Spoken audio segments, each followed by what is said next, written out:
Did the stuff for Jane and Hannah arrive? From today, we're gonna be supporting them.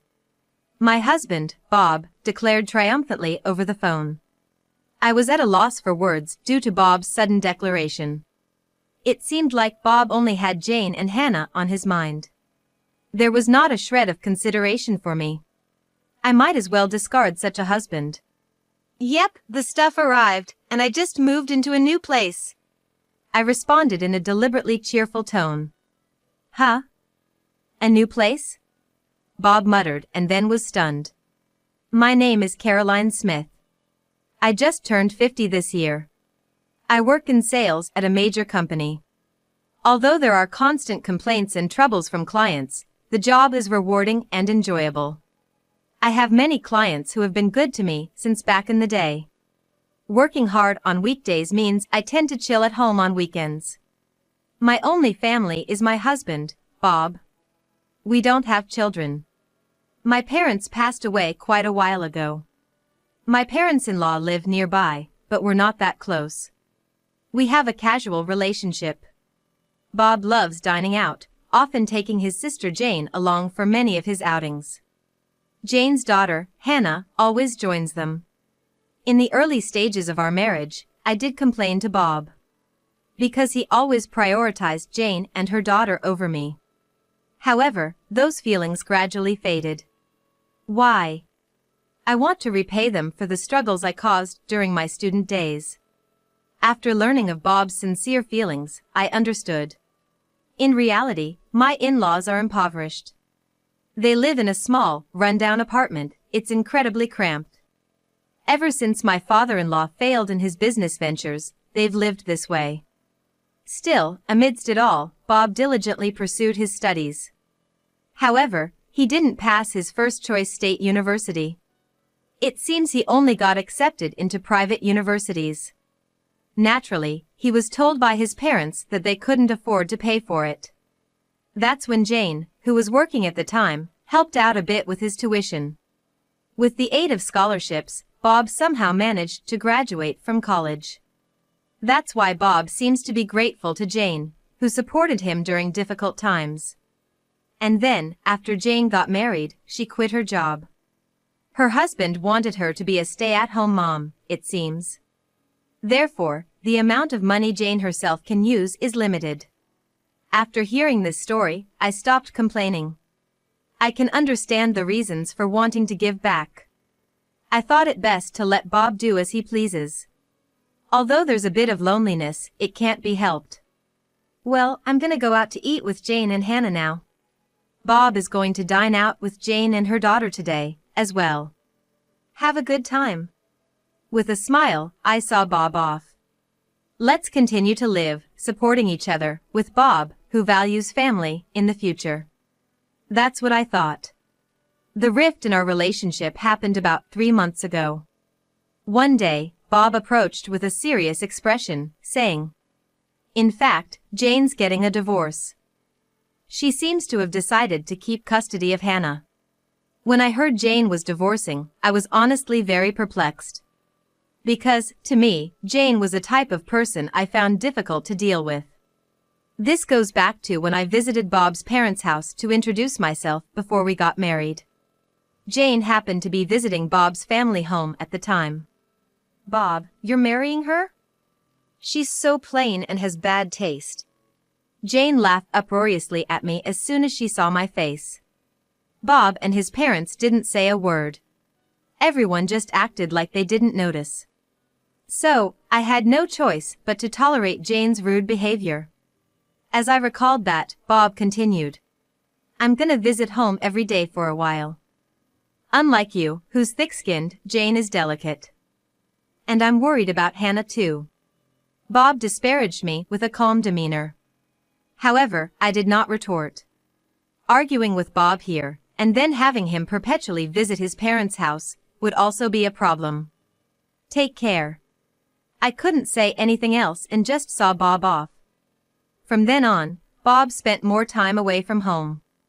Until now, he often came home around 8 p.m. on weekdays.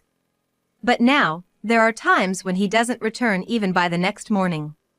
He's almost never home on weekends. My loneliness just grew. I'm home. When I returned from work and called out, there was no response at all. The room was pitch dark. Must be at his parents' house again. With Bob's absence, I often found myself downhearted. However, when Bob was home, he began to annoy me more and more. That day, Bob was uncharacteristically at home, but he made an unthinkable request of me. Jane told me, "You haven't given a housewarming gift yet? You're so stingy. You're getting a bonus soon, right? Buy her a designer bag or something." Bob said this as if I must to do so. A housewarming gift. Why do I have to give one? Why don't you do it, Bob? I responded in kind, but Bob instantly got angry. You married into this family, so Jane's your family too, isn't she? Don't you think it's ill-mannered not to even be able to do a simple thing like giving a gift to family? Bob said, berating me. The lecture from Bob went on for about an hour after that. In the end, he only said, anyway. Just make sure to give Jane and Hannah a gift before leaving the house. He's likely gone to his parents' house. I've never received anything from Jane. I murmured quietly. A few days later, I got a call from Jane. Hello?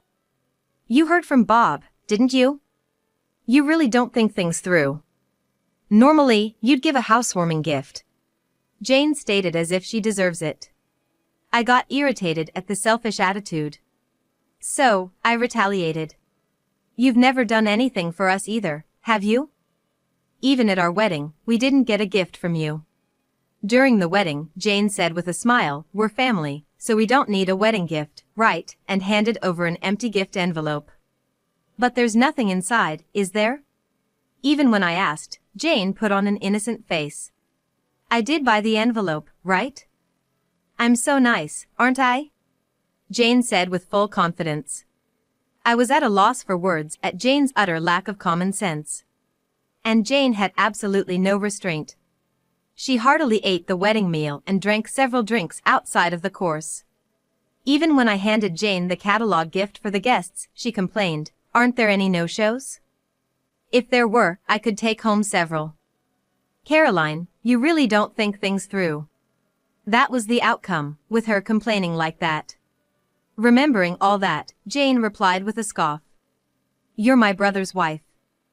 I don't need to give you anything, do I? You're the lowest in our family hierarchy. Rather, it's only natural for you to honor me. If you understand, go buy a new designer bag quickly. I was astounded at the way Jane spoke. Unable to say anything, Hannah strikes up a conversation. Caroline, make sure you buy my bag too. It has to be the one exclusive to the Fifth Avenue store, or I won't forgive you. Bye. Hannah, laughing loudly with a ha-ha-ha, hung up just like that. Unbelievable. Why am I the only one who has to put up with this? I heaved a big sigh. After that, Bob just stopped coming home. Whenever he did come back, he would take money from my wallet. Stop it! Despite my desperate attempts to stop him, Bob couldn't care less. You're always at home, so you're not gonna use the money, right? I'll use it for something worthwhile. Be grateful. Waving a few bills, Bob left the house. I can't take this anymore. I was becoming worn out from Bob's selfish actions. Then, one day, the doorbell rang, and I opened the front door. Hello? Then, someone who appeared to be a mover said, is this the residence of Mr. Bob Smith? We'll start moving the stuff in right away, and began bringing a multitude of boxes into the house. I hurriedly tried to stop him. I told him, wait a minute. We didn't order this. However, the mover responded with a slightly troubled look. It's Mr. Bob Smith's residence, right? We received a request directly from him. I was perplexed by the mover's reply. What on earth is all this cardboard boxes? Feeling an inexplicable anxiety, I immediately called Bob. What is it? Fortunately, Bob answered right away. In the background of the call, I could hear the crude laughter of what seemed to be Jane and Hannah. I immediately confronted Bob. There are movers here bringing box after box into our house. What's going on? Then, Bob said something completely unexpected. Oh, did the stuff for Jane and Hannah arrive? From today, we're gonna be supporting them. I don't need your opinion, got it? Bob declared triumphantly over the phone. In the background of the call, Jane started to speak. Welcome aboard. Since you don't have kids, you must be thrilled to take care of our Hannah, right? Be grateful. What? This old lady is gonna be like a parent? So embarrassing, I can't tell my friends. Hannah voiced her displeasure with a tinge of offense. I was at a loss for words due to Bob's sudden declaration. Surely, the in-laws' house must have become too cramped, prompting Jane to plead with him. Our house is bigger and has spare rooms. No doubt, they were requested by Jane and Hannah, who knew about this. It seemed like Bob only had Jane and Hannah on his mind. There was not a shred of consideration for me. I might as well discard such a husband. I made up my mind. As I remained silent, Bob continued to issue orders. Additional baggage will arrive in a week. I bought new furniture for Jane and Hannah online. So, make sure to get things sorted out. We'll stay at our parents' place until then. We can't live in a room scattered with boxes. Bob said so with a laugh. Hey, isn't this too pitiful for Caroline? She has to sort out our stuff all by herself. Jane was also snickering. It's our precious belongings. Handle them with care. Hannah had the audacity to demand. I want to hang up this call so badly. So, all right. I simply said that and immediately hung up the phone. Right after hanging up the phone. All right, let's get to it. I swiftly sprang into action. A week later. Bob called again. Did the additional baggage arrive? Did you tidy up the room properly? Bob probably wants to know the current state of the house. He seemed somewhat anxious, unable to calm down. So, I smiled sweetly. Yep, the stuff arrived, and I just moved into a new place. I responded in a deliberately cheerful tone. Huh? A new place? Bob muttered and then was stunned. In fact, on the day Jane and Hannah's belongings first arrived, I promptly sprung into action. I immediately headed to a local real estate agent and directly negotiated, find me a place to live, now. Initially, they declined, saying it was impossible. Most places require renovations before moving in, or have handover procedures, which means you can't move in on the same day. But after checking with several agents, I was introduced to a place. It was a women-only shared housing. It came with automatic locks, providing a safe environment for women to live in. The bathroom, toilet, and kitchen are shared, and electricity and gas are already set up. Therefore, they could be used from the first day of moving in. A cleaning service comes regularly, so it seems like a well-thought-out housing. And because it furnished, minimal luggage would not be a problem. According to the real estate agent, there was just one room available. I'd like to see the room right away. I immediately requested of the agent. They took me to view it straight away. And just by taking one look inside the room, I decided, I'll take it. When I shared this story, Bob was visibly shaken, even over the phone. Moving out on your own is utterly unreasonable, isn't it? We're a married couple. Apologize to me right now and come home. Bob scolded me. Jane, perhaps shaken, hysterically asked, what's happening with our room? Hannah too yelled angrily, don't mess with us, old hag. When I didn't rebuttal, Bob said as if he thought of something clever. Do you think it's okay to do such a selfish thing? If we get divorced, you'll be the one in trouble, you know? That's right. With your age and looks, you won't find another suitor in the future, right? You're just a plain old lady. Your future's looking pretty bleak, how pitiful. Serves you right, Jane said, sounding rather pleased. In the background over the phone, Hannah was laughing and saying, the old lady's done for. At that moment, Bob said, sounding smug, "If you apologize to us sincerely from now on, I'll forgive you. Unlike you, we're kind, after all." He snorted through his nose, laughing. In the background of the call, Jane and Hannah were shouting in agreement. So I gave them a piece of my mind. Actually, Bob should be the one apologizing, don't you think? I know about the affair you're having. What? Bob was visibly shaken. The truth is, Bob has been cheating for over 3 months now. The other woman is a colleague from his workplace. How did you find out? I thought I'd been utterly discreet. Bob asked, his voice trembling with fear. He must have been so sure he wouldn't get caught. So, it wasn't surprising he reacted that way. Being the kind-hearted person that I am, I decided to tell him. I hired a private investigator just in case. Because you've hardly been home, right? I thought maybe you were cheating. Good thing I trusted my instincts. And since Bob stayed silent, I just kept on going. I was shocked when the PI got back to me. They finished the investigation in 3 days.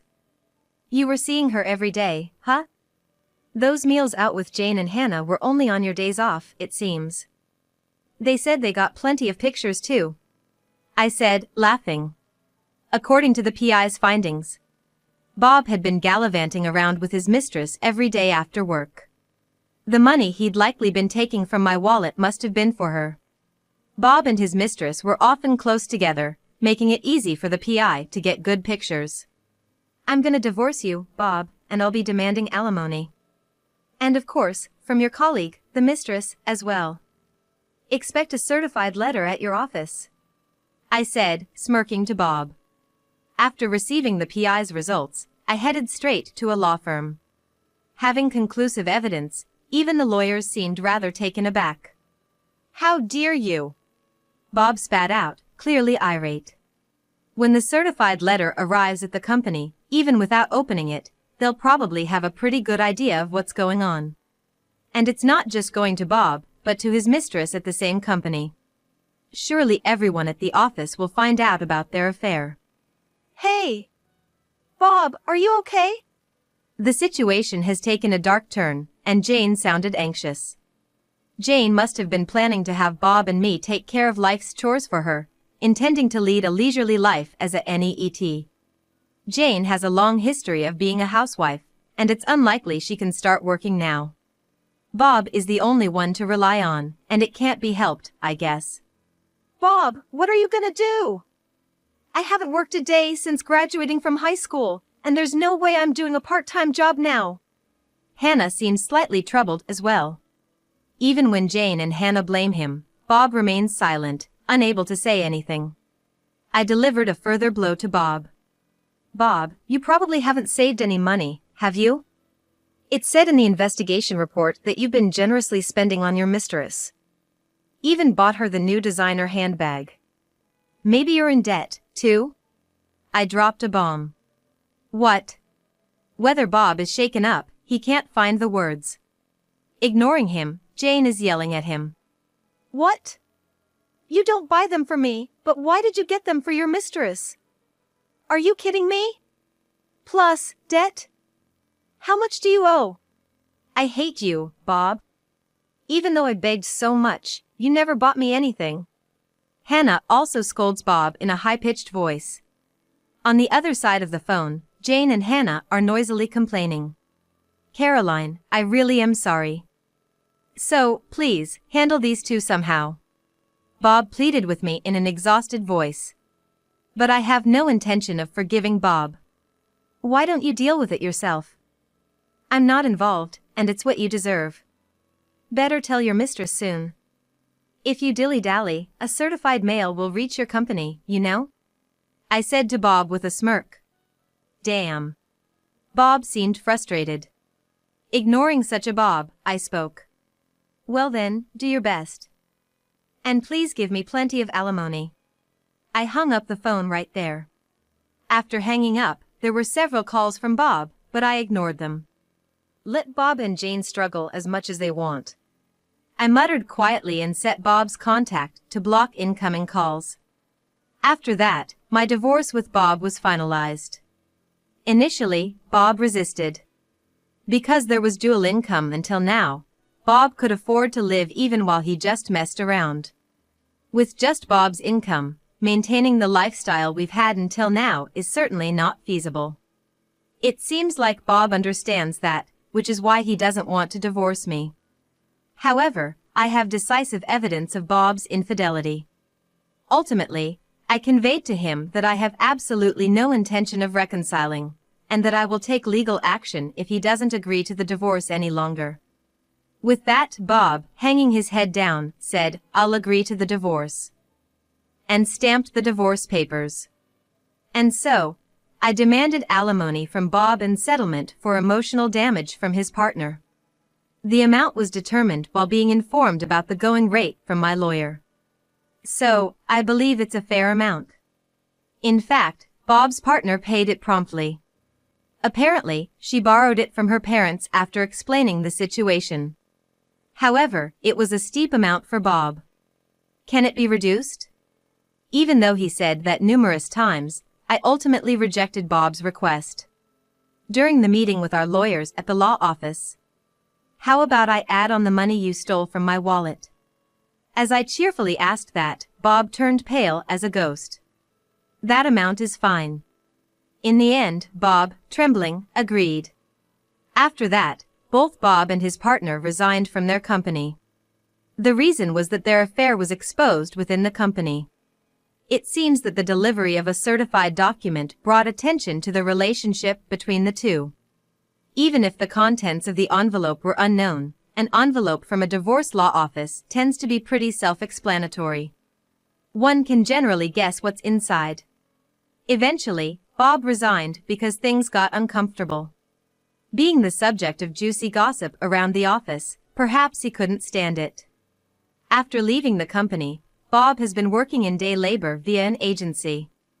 Due to his age, it seems he couldn't find another job right away. But payments won't wait. He has living expenses, plus there's the installment payments of alimony to me. Plus, the mortgage still has a long way to go. Moreover, the debts he likely incurred during his affair came to light. Life's probably gonna be pretty tough, I bet. Sometimes I get messages from Bob, through the lawyer, to me. "I was wrong, please take me back. I'm begging you. I'm barely scraping by. If I'd known this would happen, I would have been nicer to Caroline," Bob says, reportedly weeping in front of the lawyer. I think he's really backed into a corner, but it's too late now. And the situation for Jane and Hannah doesn't look good either. Currently, they are living with Bob. But since Bob has no money, their living situation seems dire. One day, I got a message from Jane on my cell. I had blocked Bob's number, but I hadn't blocked Jane's. Seems like that backfired.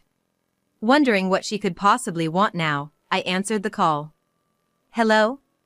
And the moment I answered, Jane begged me. "Please, help us. We're living with Bob, but he has no money and our electricity and gas are gonna be shut off. We don't even have anything left to eat." Jane spoke in an exhausted voice. I was surprised that their living situation had become so desperate. But I had no intention of helping. So, I brushed Jane off coldly. "Why don't you work? You're healthy, aren't you, Jane? You used to work back in the day, right?" Then, Hannah, presumably next to Jane, spoke up. "Caroline, isn't that harsh? You're working at a major company. You wrangled money out of Bob and his affair partner, so you must have some financial leeway, right? So, you have a duty to support Mom and me. If you tell us your address, we'll come there. Take care of us." Hannah apparently has no intention of working, even now. It's truly exasperating, considering she's still young. Biting back a sigh, I conveyed my stance. "Now that I'm divorced from Bob, I'm a complete stranger to you, Hannah. I have no intention of supporting you, and I don't want anything more to do with you. Don't call me again." As soon as I finished speaking, Hannah shouted, "Don't mess with me, you old hag. You should just quietly take care of us. Tell us your address right now. After that, they kept shrieking for quite a while. Their characters will likely never change for the rest of their lives. I have nothing to do with this anymore. Goodbye. With that, I hung up the phone. I immediately blocked Jane's number. I never want to deal with them again. In their current state, they will likely face more hardship. But it's their own laziness that brought this upon them. I think it's fine if they continue to suffer. A year later, I decided to move out of the shared housing. It's a bit sad to leave where I made friends. The reason I'm leaving this fun and lively place is because I decided to adopt a dog. I met the dog at an adoption event. A dog-loving friend invited me, and I went along. That's where I had a destiny-filled encounter. While other dogs were being friendly with various people, this dog was different. It stared at me intently. The moment our eyes met, I thought, this dog might need me. After that, I attended the adoption events many times and deepened my bond with him. After several visits, joyfully, I was allowed to adopt him. However, the shared housing don't allow pets. So, sadly, I had to move out. Now I live in a pet-friendly apartment. Dogs don't betray you, and it's so cute. Come here. When I call, he runs towards me joyfully. There will probably be various difficulties in the future. But I'm not alone anymore. I want to move forward, facing forward, supporting each other with this beloved dog.